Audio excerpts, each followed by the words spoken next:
Hey guys, welcome back to my channel. I don't mean to flood y'all with videos today. I think this is number 3. I did find the full version of Candace's parents' interview that was on the news today, so that's what's going to be in this. Here you go. Josh and Sarah, several of our colleagues have spoken with Summer's mother off camera. She's even provided videos and photos of her daughter. But tonight, for the first time, she shares her account of what happened the night her daughter went missing, and like her husband, that she believes her 5-year-old girl was taken. We really miss her very much. She was the angel, our blessing. The love of our life.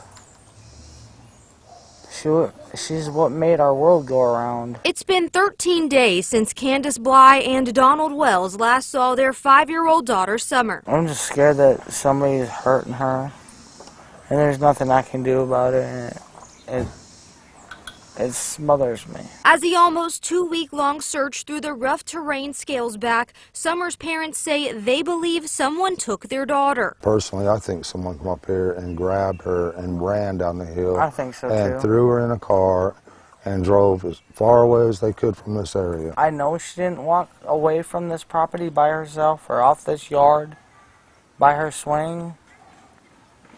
I feel in my heart that somebody has came up here and took her, has lured her away from here. Around 6:30 in the evening on June 15th, her father called to report her missing, but he wasn't home yet from work. Me and my mother and her were planting flowers, and we went in after we got done washing our hands, and she got a piece of candy from Grandma, and she wanted to go back over and see her brothers, and I said okay, and I walked her all the way over to the porch, and I watched her walk into the kitchen where the boys were watching TV, and I told the boys, I said, watch Summer, I'll be back, and within 2 minutes I came back, and I asked the boys where their sister was, and they said, she went downstairs, Mom, to play with her toys in the playroom.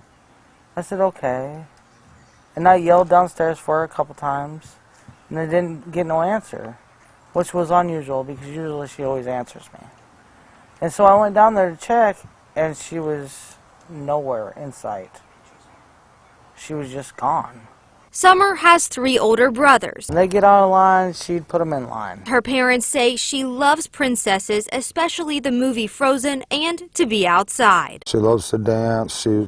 She would always want me. She says, "Daddy, hold my hand so I can twirl," and she would just like to twirl and twirl and twirl until my arm got tired. She loved to play in the mud and the water and swing on her swing and enjoy dirt. Now, authorities are looking for the driver of a red Toyota Tacoma that was in the area around the time Summer went missing, and stressing that this person is a potential witness. I've never seen this truck, and I've never heard of it until just recently. But I wish they would come forward and explain themselves. I mean, if you're not a suspect, at least come forward and say what you've seen. No one has been named a suspect, and authorities have not ruled Summer's disappearance as an abduction. But tonight, her parents have one plea. Please find it in your heart, have mercy, and find a way of letting her go and where we can get her back. Please bring her back home. Just let her come home, please. We miss her so much. Her brothers are so devastated that they wake up every morning crying for their sister. And as a mother, it really hurts to see your other children crying. Well, for the last few days, we have referred to Candace's mother as Candace Wells because that's what she went by on Facebook. But tonight she told me that her name is Candace Bly, and Bly is her maiden name. 2 weeks tomorrow, since we are told she called authorities. And you mentioned how she's really been reluctant to be interviewed until tonight. What do you think it was that changed that made her want to go and talk to you tonight? I've spoken with her several times via social media. She actually ended up messaging my professional Facebook account. We have talked a few times there, and today I went up and was able to introduce myself to her, and she told me that she had been reluctant just because of all of the backlash on social media. She said that she had been reading the comments, but after speaking with her a couple of times this evening, she said that she was finally ready for people to hear her side of the story. And you had a chance to ask what I'm sure a lot of people were wondering about, why Summer's hair was so short, and both Summer's mother and father had comments about that. They both told me that she had already cut her hair. They said it's something most little girls do. They get a hold of the scissors and already cut her hair, and that they just decided to go ahead and shave it all off. It was just a little bit too difficult, is what they told me, to go ahead and style it that way. Her mother did tell me that she shaved her head as well to make Summer feel more comfortable, but that was why they told me her hair was a lot shorter than originally pictured.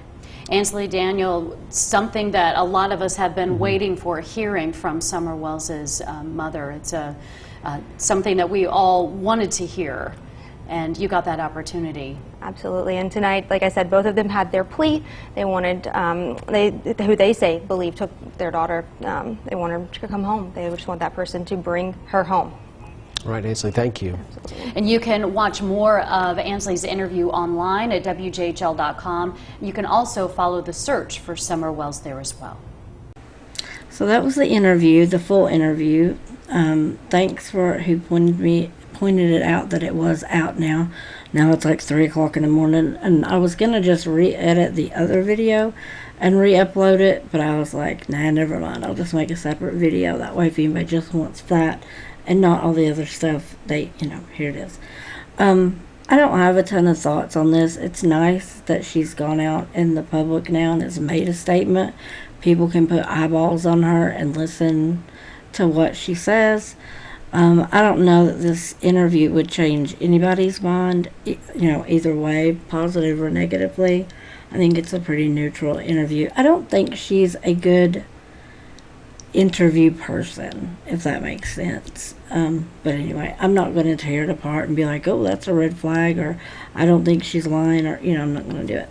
But let me know what you guys think down in the comments so we can talk about it. But I have been getting messages and stuff. People send me links and like, oh, have you seen this? What do you think about this? I think blah, blah.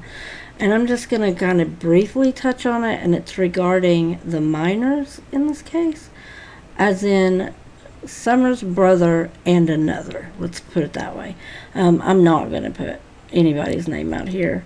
And I just the thing that pops in my head when I see that, as a mother, and I'm just going to tell you what I think about it. I'm not even going to comment on the merit of any of it, any of the accusations flying either way.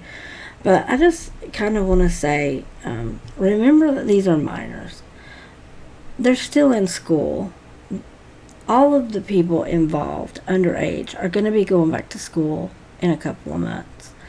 And the things that are being said on a national level at this point frighten me because of what's going to happen when they go back to school. I know the boys people have reported that the boys are being harassed even when they're out in public, not with their parents, and I think that's sad. Somebody said to me the other day, where's the limit? Like, can you not hit below the belt? Like, when did this become socially acceptable to accuse minors of having something to do with something like this? And I thought about it, and I think the comment that I made to that person was, I don't think there is a line anymore. I definitely don't think a lot of people are looking at the line. I don't know. It's so hard to... It's 3 o'clock in the morning. Maybe I'm just rambling. I don't know. I just worry about them. A teenager going back to high school with the allegations that are running around. I can imagine the amount of bullying that could take place. Just keep that in mind, guys. If you participate in the Facebook groups or, other true crime channels or avenues or whatever, just remember these kids, when the cameras go away, whether they find Summer or not, these kids are still going to live and have a life and be in public. And this is kind of like once Pandora's box is open, you can't put it back in there. And I guess I keep thinking, like, what if they don't find Summer? None of the allegations will probably go away, and I think that could be really, really detrimental. And I think talking about the minors really takes the focus off finding Summer, and I think that should be everybody's priority right now in this case. If you have, suspicions about another case, that's a different subject, but maybe don't lump it in together, I guess. I just worry about all these boys. I just really do. I'm a mom. I can't help it. I look at it and I'm just like, I can't imagine if that was my kid going back to school and, like, my mom says, your mom might have killed your sister, or you might have had something to do with it, or what really happened, or, that's going to be so hard for the kids, or even the one that's not her brother's. The things that are going around, I can imagine that could turn into bullying really, really quick. And to a 15-year-old, this could seem like the end of the world. Do you know what I mean? Like, it's not. He's gonna live through this, and he'll have a story, and I'm sure eventually it'll come out. But I don't think it needs to be. Everybody's dirty laundry doesn't have to play out in public on social media, because you can't take it back. You know what I mean? I don't know. I'm sorry if I'm rambling. That's my closing thought of the day. All the stuff, my Discord, Patreon, email, all that stuff will be down in the description box, guys. Thanks for watching my video, and I will talk to y'all next time. Bye.